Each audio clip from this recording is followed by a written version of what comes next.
Assalamualaikum warahmatullahi wabarakatuh.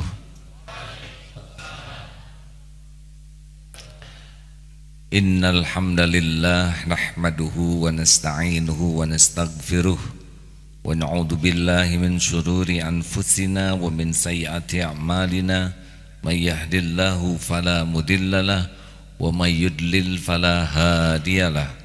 Allahumma salli ala sayyidina Muhammad wa ala alihi wa ashabihi ajma'in. Semoga Allah yang maha menatap menggolongkan kita menjadi ahlul yakin kepada Allah. Yakin akan Allah, yakin alhamdulillah, yakin dengan segala janji dan jaminan Allah. Karena tidak ada janji yang pasti ditepati selain janji Allah Subhanahu wa taala. Orang yang yakin kepada Allah akan ajeg hidupnya. Ajeg, tidak akan pernah bersandar kepada siapapun, termasuk tidak akan bersandar kepada dirinya, karena dia tahu semua karunia hanyalah milik Allah semata. Bergabung jin dan manusia mengancam tidak takut, karena tahu tidak akan terjadi pada dirinya kecuali dengan izin Allah. Qul la yusibana illa ma kataballahu lana huwa maulana wa 'alallahi falyatawakkalul mu'minun. Katakanlah sekali-kali tidak akan menimpa kepada kami kecuali apa yang ditetapkan Allah. Dialah Allah maula kami dan kepadanya lah kami berlindung, bertawakal. Dan janji apapun dari orang lain tidak akan membuatnya terpesona, karena tahu tidak ada janji yang bisa terwujud tanpa izin Allah. Semua nikmat wa ma bikum min ni'matin faminallah. Karunia apapun yang ada padamu pasti datangnya dari Allah Subhanahu wa taala. Makanya kehormatan, kebahagiaan, kemuliaan hanya milik ahlul yakin. Baik hadirin, kita lanjutkan nomor 71 dan 72. Sekaligus dua ya. Bismillahirrahmanirrahim. Kajian Al-Hikam nomor 71 dan 72. Ma qadaka syai'un mislul wahmi. Tiada sesuatu yang dapat memimpin atau menuntun engkau seperti angan-angan ataupun bayangan yang kosong. Anta khurrun mimma anta anhu ayisun wa abdun lima anta lahu tami'un. Engkau bebas, merdeka dari segala sesuatu yang tidak engkau butuhkan, dan engkau tetap menjadi hamba kepada apa yang engkau harapkan ataupun yang engkau inginkan. Hadirin, kita manusia pasti punya keinginan, pasti. Bahkan diperintahkan oleh Rasulullah, ihris ala ma yanfa'uk, bersungguh-sungguhlah, antusiaslah kepada apa yang bermanfaat bagimu. Wasta'in billah, dan mintalah tolong kepada Allah. Wala ta'zaz, dan janganlah engkau bersikap lemah. Jadi tidak mungkin kita tidak punya keinginan, karena keinginanlah yang akan memandu perilaku kita. Contoh, saudara sekarang berkumpul di sini pasti karena ada keinginan, ingin mendapat ilmu, ingin silaturahim, ingin dapat pengalaman. Kenapa Bapak ikut pesantren jauh-jauh? Pasti karena keinginan. Keinginanlah yang memandu seseorang. Yang apes itu adalah kalau menginginkan sesuatu yang tidak disukai Allah, maka dia pasti menderita dari awal. Karena segala yang tidak disukai oleh Allah adalah buruk bagi kita. Dan yang kedua, yang apes itu adalah menginginkan sesuatu yang tidak ada takdirnya. Seperti ingin jadi caleg tapi tidak ada takdirnya, dan dia ngotot sekali dengan keinginannya, dia menderita. Atau ingin menikah dengan seseorang, padahal di sisi Allah bukan dia yang bakal jadi jodohnya, itu pasti batal pernikahan itu. Pasti tidak jadi. Makanya yang paling bagus adalah dalam hidup ini Inginkanlah apa yang Allah sukai. Itulah pentingnya belajar agama, supaya tahu apa-apa yang Allah sukai. Menginginkan Allah yang Allah sukai, jadi tidak jadi sudah jadi kebaikan. Contoh ingin haji, belum tentu kita semua punya takdir haji. Tapi menginginkan haji, berniat haji, keburu mati sebelum kita berangkat haji, itu sudah jadi kebaikan. Ingin hafal Quran, tidak banyak di antara kita yang ingin hafal Quran. Benar? Halo, benarkah? Padahal ingin hafal Quran itu tidak berat. Tapi kadang kita sudah mengalahkan keinginan kita oleh prasangka buruk. Saya sudah tua, mana mungkin saya hafal. Kesibukan saya luar biasa, mana mungkin saya sempat. Terus kita lemahkan, padahal menginginkan sesuatu yang disukai Allah, atau ingin jodoh yang soleh bagi akhwat, solehah bagi ikhwan mencari jodoh, itu baik. Perkara jadi atau tidak, menginginkan yang Allah sukai, giliran jadi insya Allah dia akan tambah syukur. Giliran tidak jadi, oleh Allah dihibur. Misalkan menginginkan seseorang jadi jodohnya bagi yang belum punya sama sekali, ya. Ini calon nih, ini bagus, ini wanita solehah, dia mau. Karena wanita ini disukai Allah, kelihatannya akhlaknya, dan tidak jadi, nanti Allah menghibur, nggak akan perih. Karena dia akan menginginkan sesuatu yang disukai Allah dengan cara yang disukai Allah. Sama, ingin jadi caleg, niatnya apa? Saya ingin berjuang untuk umat, jangan sampai anggota dewan diisi oleh orang-orang yang tidak tahu agama, tidak kenal agama, atau benci agama Islam. Saya juga agak sedih ini. Ada caleg yang pasang poster spanduk, dan saya tahu partainya itu banyak berkata hal-hal yang tidak baik tentang aturan Islam. Coba Pak Polisi, tolong itu, saya kira memanas-manasi pesantren dengan sikap yang kurang baik. Kenapa jadi panas begini saya? Ya boleh emosi, tenang hadirin. Tapi kalau mendengar orang menghina agama, tetap saja tidak enak di hati. Apalagi masangnya di pesantren yang sudah terang-terangan partainya mengucapkan hal-hal yang mencemooh ajaran Islam, dan juga anggotanya tidak serius kepada agama, lalu masang spanduk di sekitar pesantren. Ini tidak baik.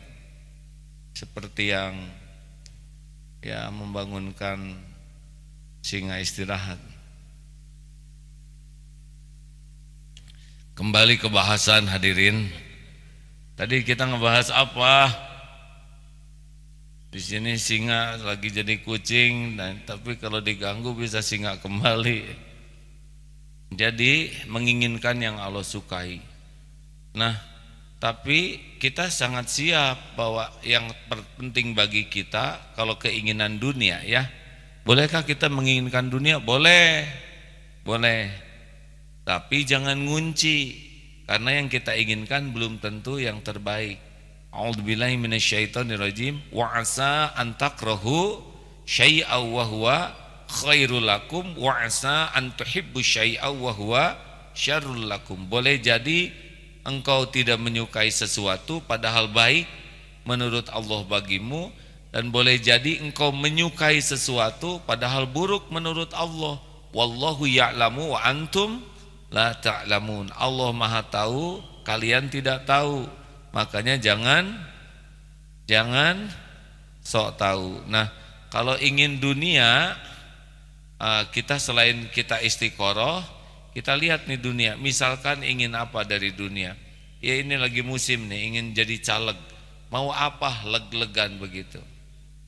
Karena sebentar lagi pilek. Jadi sekarang jadi caleg. Mau apa? Benarkah ingin ngebela agama? Benarkah ingin ngebela bangsa ini supaya tegak keadilan? Kalau sudah benar, luruskan niat. Benar nih, caranya benar tidak? Kalau sudah serius, caranya benar, tenang. Jangan mikirin jadi atau tidak jadi. Itu mah urusan Allah. Karena belum tentu baik. Berapa banyak caleg yang jaleg, jaleg tuh jadi leg. Asalnya caleg calon legislatif, jaleg jadi legislatif, dan ujungnya diteleg hadirin oleh penjara karena dia tidak siap dengan jabatan tersebut. Makanya kalau dunia jangan ngotot, termasuk pertandingan. Santri banyak yang ikut pertandingan, baik tingkat nasional, tingkat internasional. Jangan mikirin menang, pikirkan saja bisa melakukan yang terbaik dengan niat baik, dengan cara terbaik. Mudah-mudahan Allah memberikan hati siap dengan takdir terbaik. Dah itu. Emang santri bagus kalau jadi juara? Belum tentu bagus. Siapa tahu jadi ujub, ria, takabur. Tapi kalau niatnya baik, caranya baik, melakukan yang terbaik, dan menurut Allah bagus, dia jadi nggak apa-apa menang. Tapi Allah ngejaga hatinya, tidak jadi sombong. Berapa banyak yang jadi juara itu kemudian menjadi kalah oleh nafsunya, ujub, ria, takabur, iri dengki. Benar? Apa perlunya pertandingan yang hanya beberapa menit merusak akhlak? Apa hebatnya piala? Ini memang tidak enak ceramah ini ya bagi yang sedang senang piala. Apa hebatnya medali? Tapi karena medali bisa menjamin, kata siapa? Justru itu rusak iman. Tenang hadirin, tenang. Para santri yang bertanding ada yang jadi juara, ada yang kalah, sama. Termasuk kalau punya anak. Perlukah anak jadi bintang kelas? Jawab hadirin. Perlukah anak jadi bintang kelas? Apa dulu bintang kelas tuh? Kan ada bintang kecil, ada bintang 7, ada bintang kelas. Nggak jelas bintang kelas tuh ya bagian apanya. Perlukah anak jadi juara kelas? Yang perlu anak mah jadi ahli takwa. Tidak mungkin sekelas semuanya jadi juara 1, benar? Sedang di kelas itu 35 orang, mau apa? Maaf ya, alhamdulillah saya diamanahi 11 anak, tidak ada satupun yang saya minta jadi bintang kelas, jadi tidak ada. Gak penting, yang penting adalah sing soleh, solehah, dan nilainya terbaik, begitu. Diam, hadirin. Alhamdulillah, tapi sebagian itu cum laude, dan ya begitulah kalau Allah menghendaki. Tapi enggak ada perintahnya sama sekali, karena saya tahu belum tentu bagus. Bahkan ada seorang anak yang sering jadi bintang kelas, malas Pak bintang kelas terus, ngotorin hati. Ya udah nggak usah jadi bintang, bulan aja. Hadirin, saya mohon maaf, tetapi begitulah kalau berkara dunia. Yang ingin itu adalah niatnya baik, caranya baik, ya kan? Kemudian bisa menyikapi takdir dengan sikap terbaik, baik jadi maupun tidak jadi. Masih ingat cerita yang anak juara berkuda itu, santri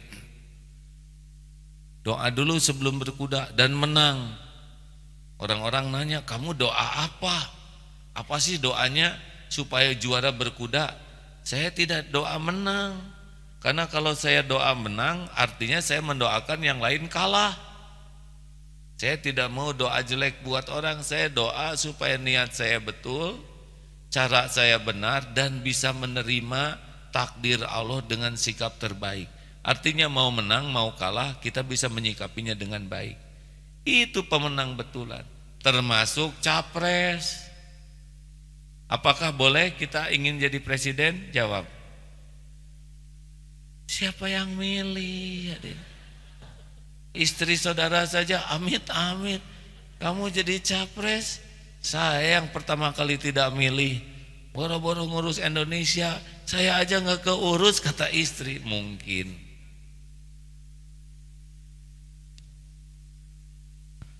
asal saudara tahu ya, jabatan itu ngegaris.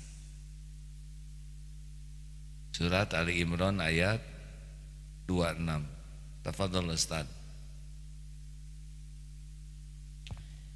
Jabatan itu ngegaris hadirin. Tidak akan semua dapat jabatan yang sama. Mustahil setiap yang ingin jadi presiden bakal jadi, mustahil. Kalau gitu jadi semuanya, pusing negara ini kebanyakan presiden. 2 saja udah pusing, betul tidak? Maksudnya ada 2 calon saja udah pusing. Makanya urusan capres tuh yang penting, yang pertama adalah ukhuwah. Baru urusan presiden itu urusan nomor 2. Yang pertama urusan ukhuwah. Ya hadirin. Silakan. A'udzu billahi minasy syaithanir rajim. Qulillahumma malikal mulki tu'til mulka man tasha'u wa tanzi'ul mulk وتنزع الملك ممن تشاء وتعز من تشاء وتذل من تشاء بيدك الخير إنك على كل شيء قدير. Katakanlah Muhammad, wahai Rabb pemilik kekuasaan, Engkau berikan kekuasaan kepada siapapun yang Engkau kehendaki, dan Engkau cabut kekuasaan dari siapapun yang Engkau kehendaki. Engkau muliakan siapapun yang Engkau kehendaki, dan Engkau hinakan siapapun yang Engkau kehendaki. Di tangan Engkaulah segala kebajikan. Sungguh Engkau Maha Kuasa atas segala sesuatu. Tuh, satu-satunya penguasa jabatan itu adalah Allah. Tu'til mulka man tasya, Allah berikan kerajaan, kekuasaan, jabatan kepada siapa yang Allah kehendaki. Wa tanzi'ul mulka mimman tasya, Allah ambil, Allah turunkan dari jabatan siapa yang Dia kehendaki. Tu'izzu man tasya, Allah muliakan. Lihat ya, oleh Allah dipisahkan antara jabatan dengan kemuliaan. Karena tidak setiap jabatan itu merupakan tanda-tanda kemuliaan dari Allah. Penjahat juga dikasih jabatan. Hitler takdirnya jadi Jerman tuh, pemimpin Jerman. Mussolini juga di Jerman. Mao Zedong yang jelas-jelas komunis ditakdirkan jadi pemimpin di sana.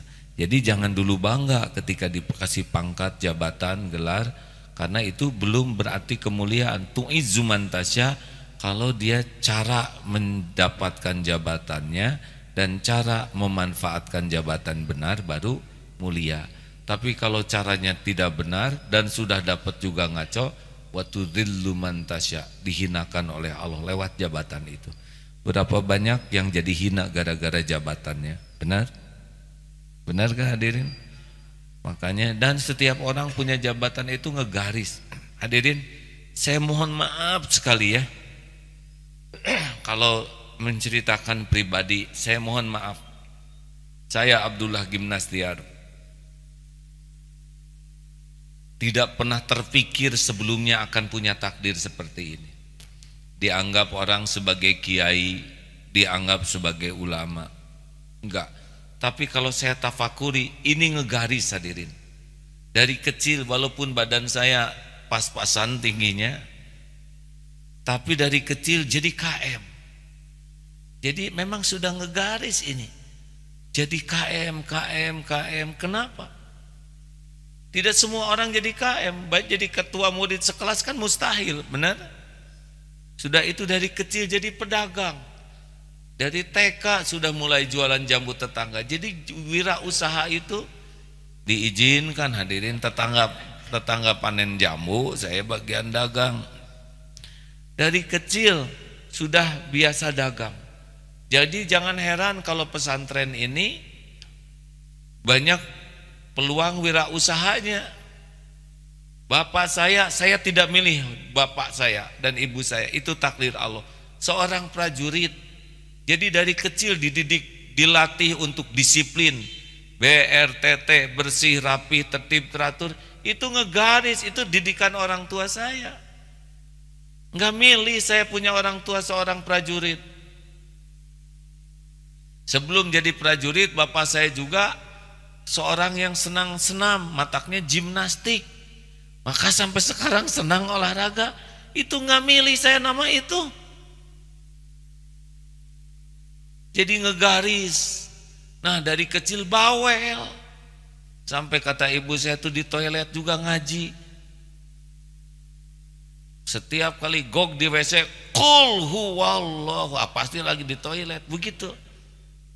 Baru tahu bakatnya sekarang terkabul. Hadirin, saya nafakuri gitu ya. Oh ngegaris, KM, di OSIS, di Pramuka, di Menwa, di Senat Mahasiswa.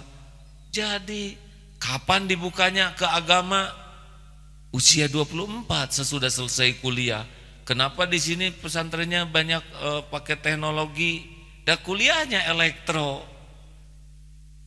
Jadi begitu ngegaris, nggak ada yang kebetulan. Kalau saya harus membahas tafsir nggak sanggup. Dan saya bukan lulusan pesantren. Ngebahas tentang hafalan Quran juga nggak bisa, dan belum hafal. Ngebahas tentang sirah nabawiyah juga kurang matang. Ngebahasnya tentang Allah Subhanahu wa ta'ala. Karena ini ilmu yang oleh Allah dibuka dari awal bangun pesantren ini, Darut Tauhid. Gak nyangka bakal ngebahas tauhid seperti ini. Makanya dari tadi kan sedikit tafsirnya dan gak ngerti mau tafsir apa. Bukan tidak belajar, tapi untuk menafsirkan sesuatu kan harus punya dasar keilmuan untuk berfatwa itu.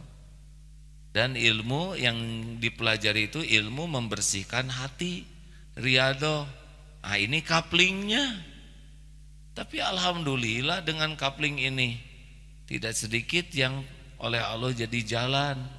Seperti halnya pada hari ini. Tamu ini banyak kelihatannya. Ngegaris hadirin. Ngegaris. Makanya tidak usah maksakan ingin garis orang lain. Garis sendiri aja. Bolehkah saya ingin jadi kiai seperti AA? Nggak usah, ingin jadi orang soleh saja. Kalau saudara soleh, takdirnya jadi kiai, nanti ketemu sendiri tapi kiai soleh. Tapi kalau kurang soleh, jadi kiai salah, benar? Ada yang garisnya garis kiai, tapi belum tentu jadi ulama pecinta Allah. Ulama su' juga ada, benar? Perlukah ingin jadi orang terkenal? Jawab. Mau apa terkenal? Mau apa? Tapi kan enak kayak ke restoran ada yang traktir. Ya iya tuh ada. Polisi nangkep. Nggak jadi. Saya juga nggak salah-salah amat ya. Jarang nyetir. Biasanya supir yang salah. Aduh Pak, silahkan ditilang. Siap Pak. Yang penting supirnya sudah merasa bersalah, meminta maaf dan janji tidak mengulangi. Beres ya. Malah boleh diminta didoakan. Oh ya bagus. Itu berkah nilang hadirin. Hadirin, tidak perlu pengen jadi orang terkenal. Kalau nggak ada garisnya, walaupun mati-matian pengen terkenal, nggak jadi. Ada kan yang gara-gara viral nyanyian, kemudian dia gitulah keluar dari satuannya dan nggak jadi apa-apa, nanti jadi repot. Nggak usah pengen follower banyak tuh, ya. Karena kemuliaan tidak selalu identik dengan follower. Apalagi pakai beli follower palsu. Ini nipu diri. Bangga dengan banyak follower tapi bodong. Ini tidak perlu sama sekali. Yang perlu mah jadi orang soleh saja. Jadi ahli takwa. Sudah, nanti kalau dia garisnya jadi pedagang, pedagang bertakwa. Kalau garisnya jadi tentara, tentara bertakwa.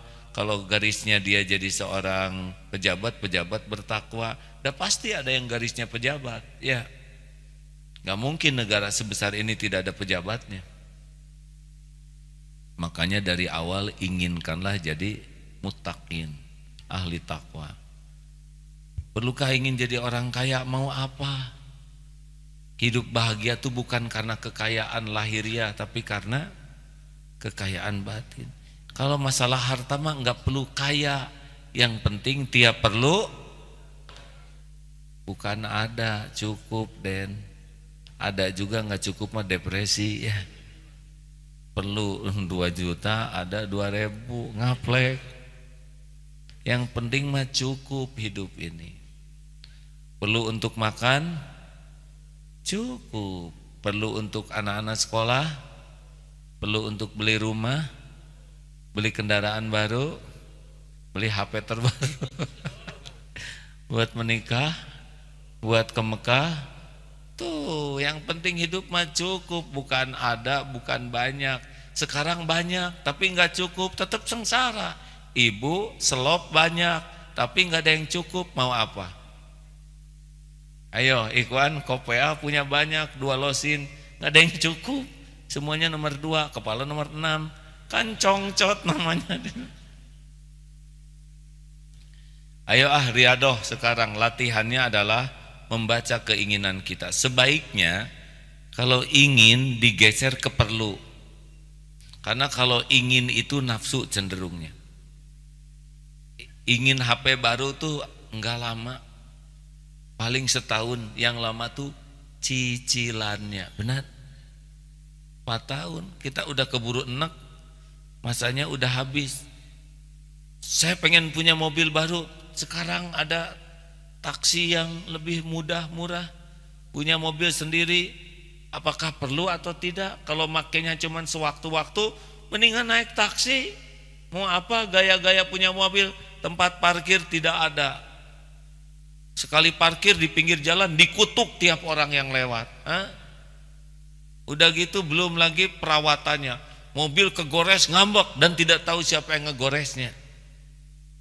Belum STNK-nya tiap tahun, belum ganti olinya, belum begitu banyak hal. Tanya kenapa perlu mobil? Makanya cuma setahun sekali, udah mending naik. Hampir nyebut itu naik brot, begitulah. Saya harus cari nyaman yang tidak ada.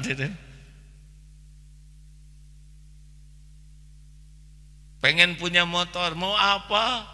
Kalau nggak perlu-perlu sering keluar mah, nyicilnya yang lama malah kena riba lagi.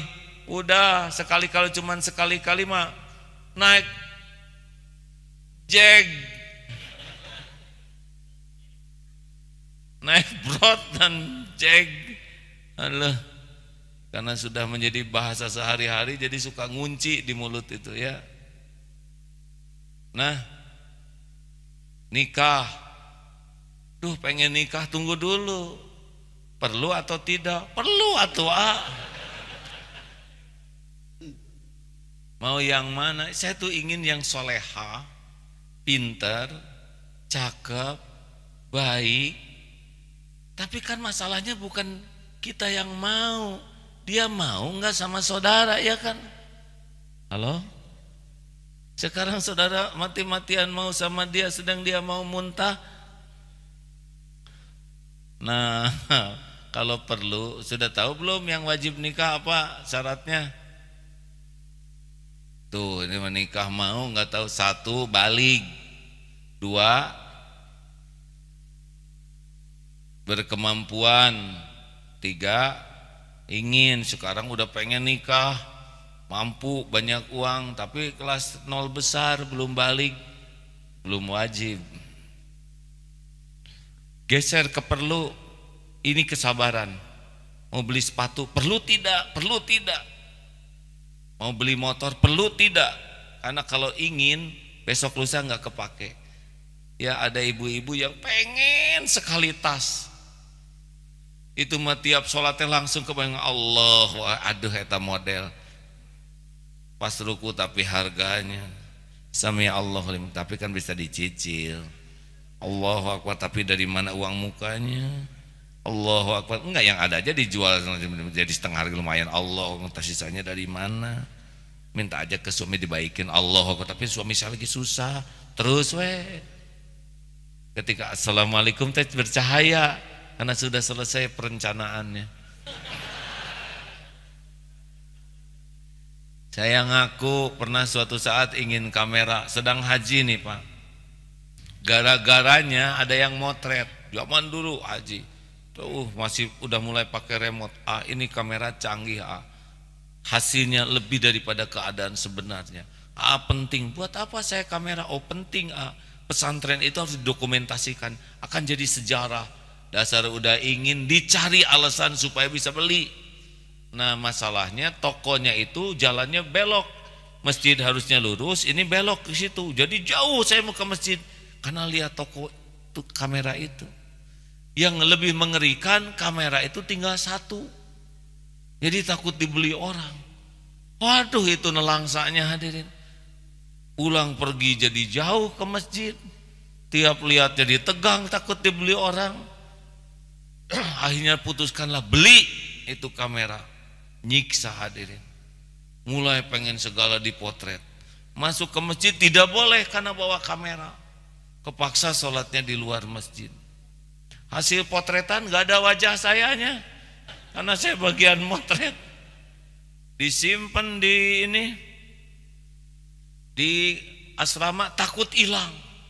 Jadi nyembunyikannya aja capek. Disimpan di atas lemari, takut gempa jatuh. Aduh nelangsa. Pulang ke Indonesia, orang mahaji teh bawa ijam, bawa kamera. Sampai di Indonesia rewel sekali. Jadi hobi motret. Ada yang mau pinjam, pinjam kamera, hati-hati ya, ini kamera mahal, jarang ada, ini dari Mekah lo belinya. Jadi rewel. Alhamdulillah Allah Subhanahu wa taala menolong. Tahu pertolongan Allah seperti apa? Kamera ini dipinjam oleh santri untuk olahraga motret. Pas laporan, ini kamera kami simpan di pinggir, tapi kami datang sudah tidak ada. Alhamdulillah, saudara sudah menyelamatkan dari perbudakan kamera. Yang saya sendiri nggak ada hasilnya. Dan tanpa kamera banyak yang motret, ya kan? Ya kan? Ini serius hadirin sekalian. Kalau kita diperbudak keinginan, kita akan jadi hamba keinginan itu. Makanya supaya jadi hamba Allah, inginkanlah sesuatu yang Allah sukai. Insya Allah dapat atau tidak dapat, kita dapat kebaikan. Kenapa ditangkap koruptor? Pasti karena diperdaya keinginan, benar? Yang berzina, yang memperkosa, itu karena keinginan tuh, nafsu syahwatnya. Kesenangannya tidak seberapa, tapi laknatnya, azabnya bisa berlipat-lipat. Orang yang berzina itu hutang, akan ditebus tuh oleh keturunannya, nauzubillahi min dzalik. Kesenangannya berapa lama berzina, tapi hukumannya bagi yang sudah nikah zina dirajam. Nauzubillah, nauzubillahi min dzalik. Maka rekan-rekan sekalian, kalau sudah punya keinginan, tenangkan dulu. Karena kalau sudah punya keinginan, kepikiran tuh, tenang saja. Tenang, gak akan kemana-mana kok. Kalau memang garisnya kita akan dapat, kita akan dibimbing ikhtiar ke sana. Gini, kalau Allah mau ngasih itu ya, akan ada jalannya. Akan ada jalannya. Ini seperti bekal memimpin pesantren ini ada jalannya. Cuman Allah Subhanahu wa taala Ar-Rafiq, maha lemah lembut, bertahap, berjenjang. Di dalam memberikan karunia itu ada prosedurnya. Allah tuh menjadikan takdir tuh berkelok-kelok, jadilah. Seperti yang nikah dengan perawat, kan itu digigit anjing dulu. Dia minta jodoh, lalu digigit anjing. Kenapa kok minta jodoh digigit anjing? Karena gigitan anjing lah yang menyampaikan dia ke rumah sakit. Di rumah sakit ketemu dengan calonnya jadi nikah. Jadi jangan buruk sangka hadirin kalau digigit anjing, karena boleh jadi. Makanya sekarang tiap lihat istrinya, suami ini langsung ingat, ingat doa yang terkabul. Jangan buruk sangka karena takdir itu belok-belok ya. Punten hadirin, seperti kembalinya kajian tauhid ini. Dulu kan saya awal membangun pesantren ini tauhid terus Pak. Cuman kurang ilmunya. Jamaah keburu banyak yang suka. Padahal Allah tahu yang saya sampaikan dengan yang ada di hati, dengan yang saya amalkan beda. Jamaah tidak tahu. Karena jamaah datangnya cuma sejam, 2 jam. Yang nonton TV cuma nonton beberapa menit di TV. Tapi Allah menyaksikan setiap saat.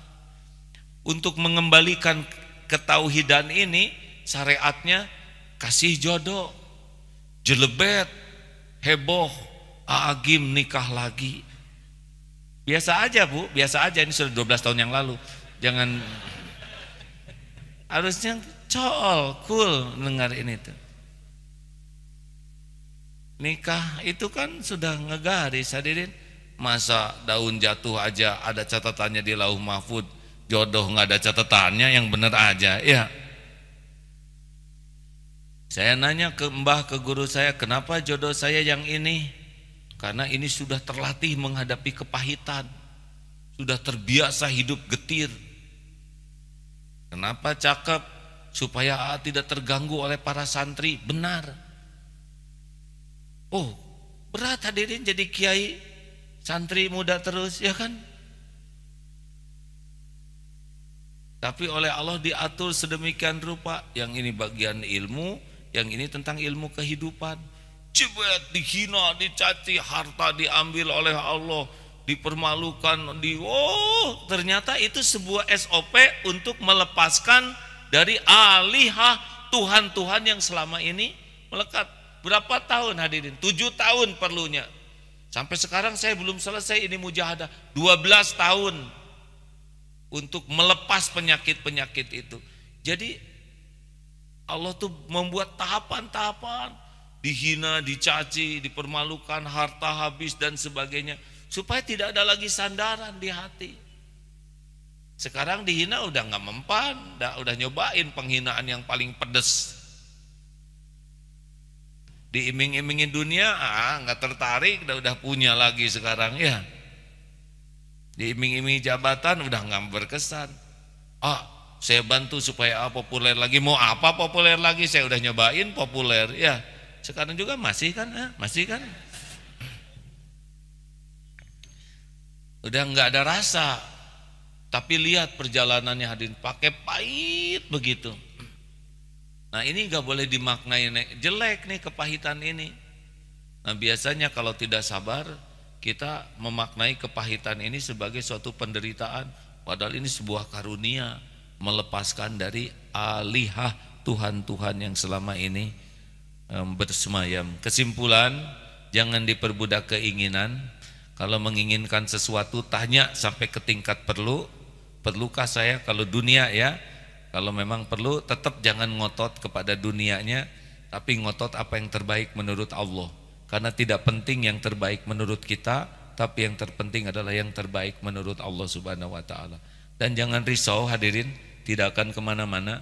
Kalau kita sudah sungguh-sungguh, apa yang untuk kita pasti ketemu, apa yang bukan untuk kita tidak akan pernah ketemu. Bagi kita niat, ikhtiar adalah amal soleh. Tidak wajib kok ketemu semua. Relax saja. Itu Masjid Darut Tauhid yang di Perth, kebayang itu bisa membeli gereja dan jadi masjid. Sedangkan segitu lamanya susah mendapat izin tuh hampir mustahil lah. Susah secara syariat. Tiba-tiba ada gereja, luas tanahnya 1.500 meter. Gerejanya ngadep ke kiblat, miring sendiri ya. Tinggal beberapa derajat saja. Kenapa gerejanya pakai miring? Dijualnya kebeli, jadi sekarang itu masjid. Izinnya sudah keluar dari konsel di sana, dari memang yang berwenang. Tetangganya dibuat seneng. Tahu kenapa seneng? Karena penghuni sebelumnya kurang ramah. Yang sedang di kita sekarang ini selalu mendahulukan ke tetangga. Masya Allah, Allah membuat rautenya. Makanya jangan berburuk sangka kepada kepahitan sesuatu yang tidak enak, karena boleh jadi di sanalah proses mematangkan diri kita. Yang kita inginkan kan kita jadi ahli takwa, benar? Nah, boleh jadi kepahitan, suasana tidak enak, tidak nyaman, itulah gerbangnya. Sepanjang kita mau riadoh, ya. Demikian hadirin, saya mohon maaf. Terima kasih ke tamu yang tertulis pemuda hijrah. Mana pemuda hijrah? Ya, cuma 2. Kenapa nggak ngacung? Harus ngaku, ya, berani bertanggung jawab atas tangannya masing-masing. Oh, ini ada Menwa, mana Mahawarman, Batalion 11. Wah, terima kasih. 40, 1 peleton. Pasti mikir saya, Menwa juga bukan? Menwa itu ada 2, ada Menwa Resimen Mahawarman, ada Menwa yang kurang enak, mencret wae. Jangan tersinggung, ya. Kalau saya Menwa harus tanya, ya, Menwa yang mana? Terima kasih adik-adik. Saya ikut latihan Menwa tahun 82, karena ke Akabri nggak jadi, masuknya ke Menwa saja. 82, 83, belum lahir ya? Belum lahir, masih berupa debu, masih berupa tanah. Alhamdulillah, luar biasa berbekas latihan Menwa. Menwa tuh tentara bukan, hansip bukan. Jadi latihannya tuh ampun aja. Kadang suka sekepikirnya, tapi luar biasa. Takdirnya ya, waktu Menwa itu saya jadi komandan siswa, padahal badannya kecil, komandan terus. Sampai di kampus komandan, padahal mungil dan galak sekali dulu. Aduh, saya kalau ingat kegalakan saya, ya ampun. Dulu ada salah satu yang dilatih Menwa, karena badannya gede banget, jadi kalau ngebonceng saya seperti bawa ransel. Waduh, itu selagi latihan di Pangalengan, kabur, berendam, pukul, sekarang jadi jenderal. Hadirin, barokah pukulan waktu itu dong. Hadirin sekalian, yang penting Menwa yang diridhoi Allah. Oh, ini saya ingat Menwa, ya. Di antara semua pelatih, ada pelatih yang paling mengesankan waktu latihan, terutama latihan berganda dulu, jalan ke eretan. Pelatih ini enggak gaya, sederhana sekali. Biasanya kan seperti Rembo Cap 2 Cula, ya. Kalau sudah latihan deh, wah, segala dipasang supaya kelihatan keren. Ini enggak. Jalan biasa. Kalau lagi long march di belakang, kalau kita udah capek, pura-pura sakit, beliau duduk di samping. Masih kuat atau benar-benar tidak kuat? Kalau tidak kuat, saya bawakan ranselnya dan senjata. Siap, kuat. Aneh. Gak bisa ngebohong karena baik. Dan kalau saya lihat tuh di pinggir sawah sholat, di sungai di atas batu sholat. Ini pelatih ini sampai sekarang ini gak bisa hilang memorinya. Ternyata memang beda orang yang soleh. Di medan apapun tetap bercahaya. Nah, jadilah Menwa yang benar-benar ahli takwa. Dan tidak bisa ngandelin otot, ngandelin akhlak. Terima kasih. Ada pertanyaan? Ini ibu dari mana, Bu? Menwa bukan Madrasah Sanawiyah? Enggak mungkin ya, dari penampilan guru ini ya. Dari mana ibu-ibu? Dari tadi ya. Ya sudahlah. Santri baru acungkan tangan. Ngacung, kalau sarung ngacung santri enggak ada yang ngacung. Mas, tangan kanan di sini. Tentara tangan kiri, ini tangan kanan. Ya, baik. Santri masa kemasan, Jung. Ada berapa lelaki? 10. Mama masa kemasan berapa, Bu? Waduh, itu mending ngacung. 4. Ibu yang betul, masa 4? Itu yang duduk sebelah ibu. Maksud saya jumlah seluruhnya. Ibu jangan bikin saya emosi. 26. Ya bagus, Bu. Ibu. Iya, Bu. Ya. Tenang ya, Bu. Ini apa program apa daurah qalbiyah? Oh, akhlak plus wirausaha, Cung. Oh, Masya Allah. Berapa orang ini? Ikhwan berapa? Akhwat berapa? 26. Banyakan ikhwan? Baru kali ini nih. Biasanya akhwat lebih banyak. Siap-siap lah, persaingan ketat ikhwannya.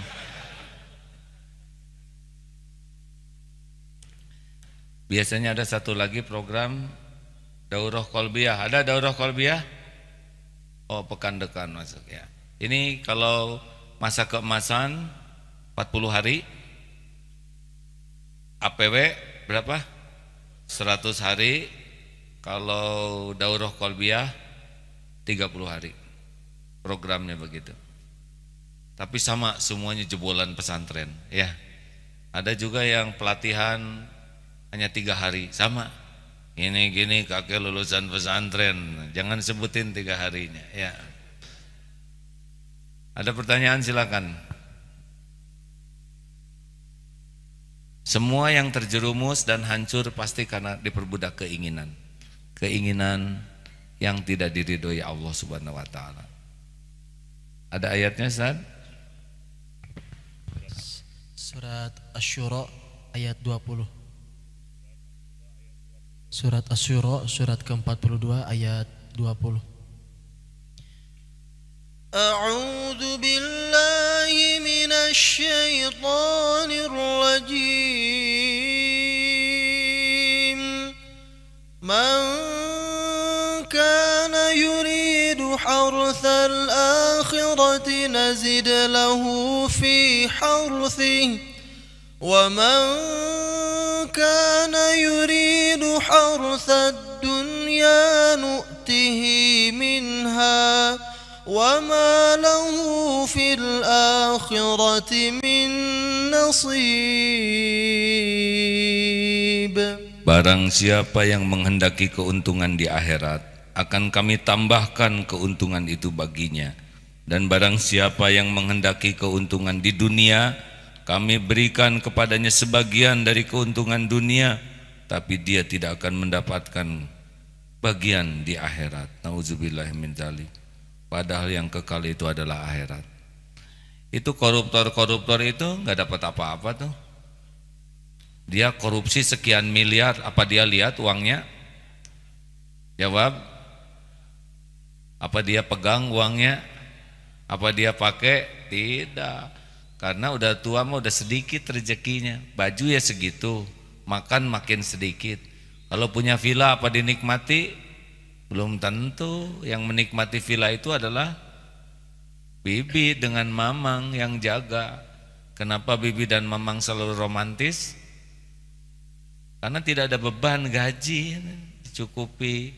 Bunga itu kan habis oleh mamang, dikasihin ke bibi. Kenapa bibi langsing? Karena berenang dengan mama. Didramatisir hadirin. Ya, ada pertanyaan silakan. Tidak ada selesai. Kalau tidak ada selesai nih.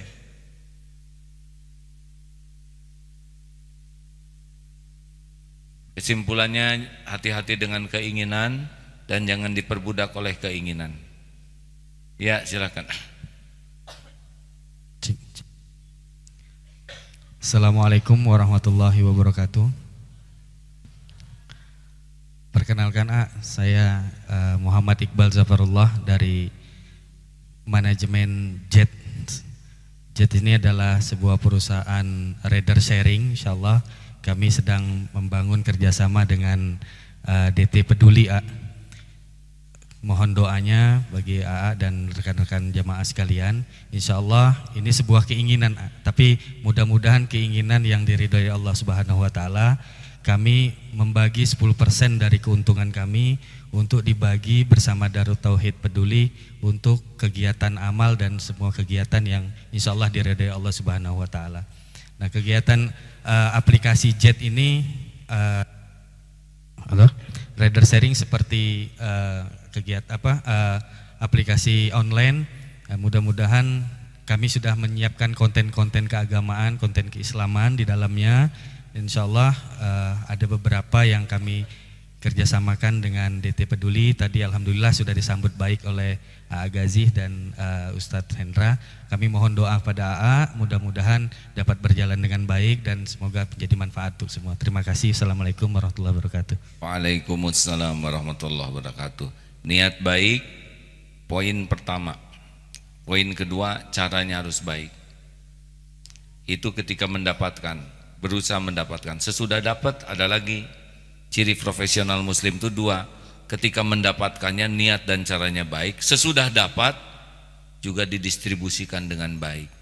Jadi tidak waktu mendapatkan, tapi juga sesudah dapat. Ujiannya nanti kalau sudah dapat. Karena kalau belum dapat, belum terasa. Kalau udah dapat biasanya keserakahan itu ada. Semoga tidak ada hal yang buruk dari kerjasama ini ya. Karena kalau buruknya kerjasama, ujungnya jadi buruk silaturahim. Terima kasih atas kebersamaannya. Ibu-ibu silakan, tadi yang nanya siapa? Cung. Bolehkah menginginkan suami soleh, Bu? Bolehkah ingin dicintai suami? Jawab yang jelas atau hadirin. Ya sudah, nggak apa-apa, saya cuma nanya aja. Ibu, inginkah dicintai oleh suami? Jawab. Bagaimana caranya?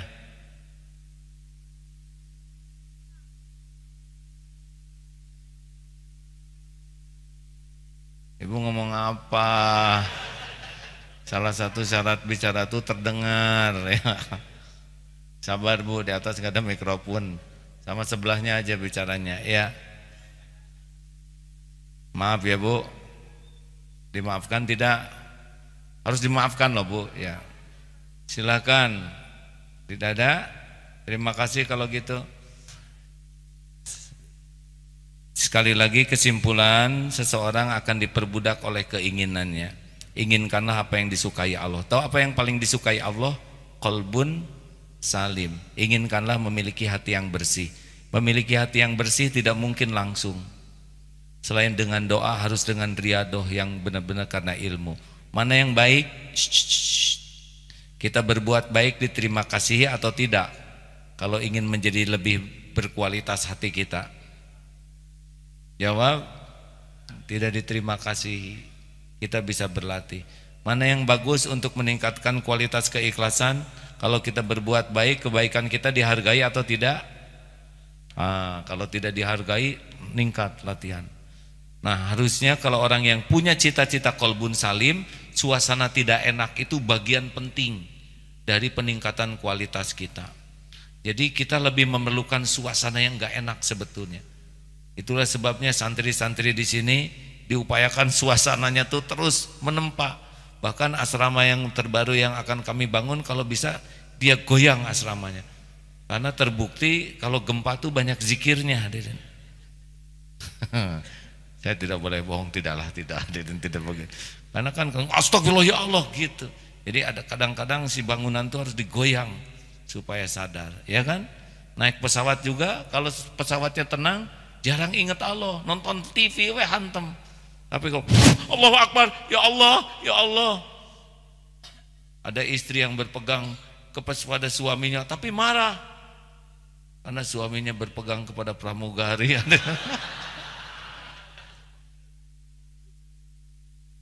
Ayalah. Terima kasih. Sudah bagus-bagus ceramah jadi lucu begini. Allahumma salli ala Sayyidina Muhammad wa ala alihi wa ashabihi ajma'in. Ya Allah, alhamdulillahirabbil alamin. Wahai yang maha menatap, terima kasih atas semua nikmat ini. Allahumma a'inna ala dzikrika wa syukrika wa husni ibadatik. Tolonglah kami ya Allah menjadi hamba yang selalu ingat padamu. Persulit diri kami dalam melupakanmu ya Allah. Jadikan apa yang halal kami pandang membuat kami selalu ingat padamu.